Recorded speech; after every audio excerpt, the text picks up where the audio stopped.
Halo, perkenalkan, saya atas nama Muhammad Fauzan Agi Nurbah dengan NIM L0112311064. Berikut saya akan menjelaskan tentang tugas praktikum yaitu teknik isolasi DNA. Di mana, seperti yang kita tahu, apa itu teknik isolasi DNA?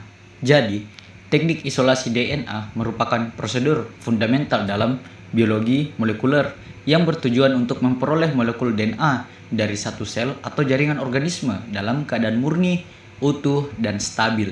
DNA yang berhasil diisolasi menjadi dasar bagi berbagai analisis lanjutan seperti identifikasi gen, studi ekspresi gen, hingga aplikasi klinis dan forensik. Oleh karena itu, pemahaman terhadap teknik isolasi DNA sangat penting bagi mahasiswa dan peneliti di bidang ilmu hayati. Nah, selanjutnya adalah pengertian isolasi DNA. Jadi, isolasi DNA adalah serangkaian langkah yang dilakukan untuk memisahkan DNA dari jaringan atau sel organisme dengan cara menghilangkan dinding sel, membran sel, protein, dan senyawa lain yang tidak diinginkan. DNA yang diperoleh harus memiliki tingkat kemurnian dan integritas yang tinggi, artinya tidak terdegradasi atau tercemar. Kemurnian DNA sangat menentukan keberhasilan proses analisis lanjutan seperti PCR atau sequencing. Selanjutnya terdapat tujuan isolasi DNA.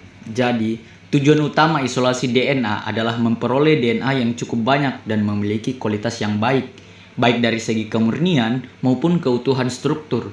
DNA yang berkualitas tinggi diperlukan untuk berbagai aplikasi seperti identifikasi gen, deteksi mutasi, analisis filogenetik, hingga diagnosis penyakit genetik. Selain itu, isolasi DNA juga menjadi langkah awal dalam pengembangan teknologi bioteknologi modern.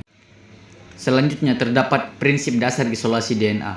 Prinsip isolasi DNA didasarkan pada perbedaan sifat fisika dan kimia DNA dibandingkan dengan komponen sel lainnya. DNA bersifat hidrofilik, bermuatan negatif, dan tidak larut dalam alkohol. Dengan memanfaatkan sifat ini, DNA dapat dipisahkan dari protein dan lipid melalui penggunaan deterjen, enzim, serta pelarut organik tertentu. Prinsip ini menjadi dasar semua metode isolasi DNA, baik konvensional maupun modern.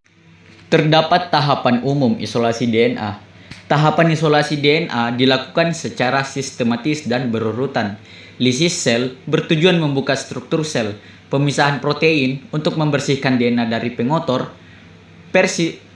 presipitasi untuk mengendapkan DNA, dan pemurnian untuk memastikan DNA bebas dari sisa reagen. Setiap tahap harus dilakukan dengan tepat karena kesalahan kecil dapat menyebabkan DNA rusak atau tercemar. Terdapat lisis sel. Lisis sel merupakan tahap awal isolasi DNA yang bertujuan menghancurkan dinding sel dan membran sel agar DNA dapat keluar dari inti. Deterjen seperti SDS atau CTAB melarutkan lipid penyusun membran sel, sementara buffer lisis menjaga pH agar DNA tetap stabil. Pada sel tumbuhan, tahap ini sering memerlukan perlakuan tambahan karena adanya dinding sel yang kuat. Terdapat penghilangan protein.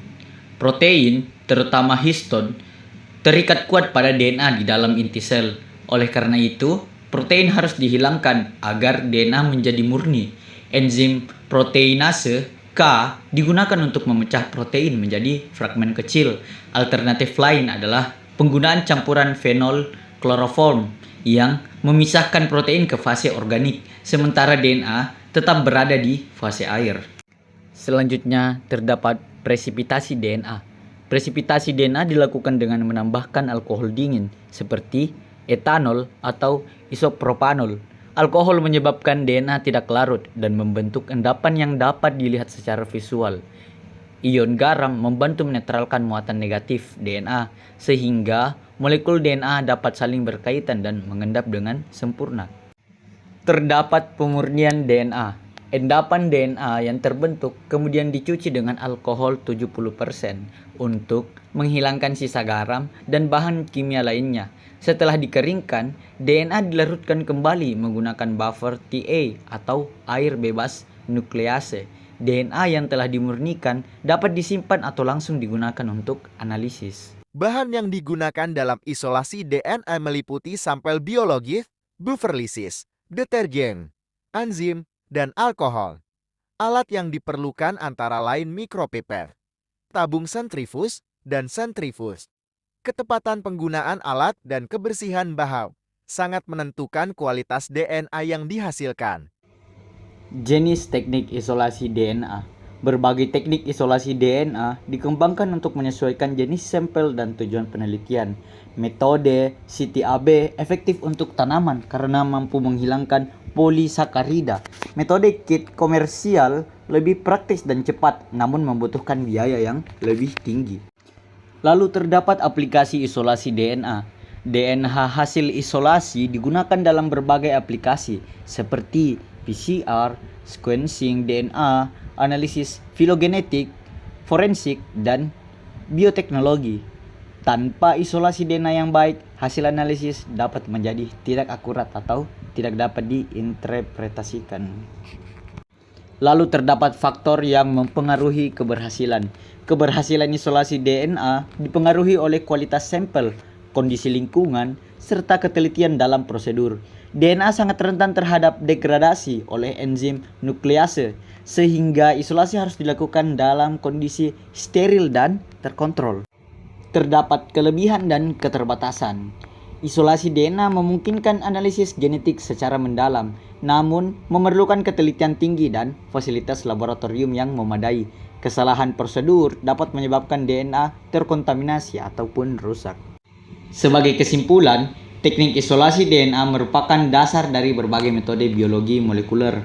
Dengan memahami prinsip dan tahapan isolasi DNA, penelitian dan aplikasi di bidang biologi, kedokteran, dan bioteknologi dapat dilakukan secara optimal dan lebih akurat.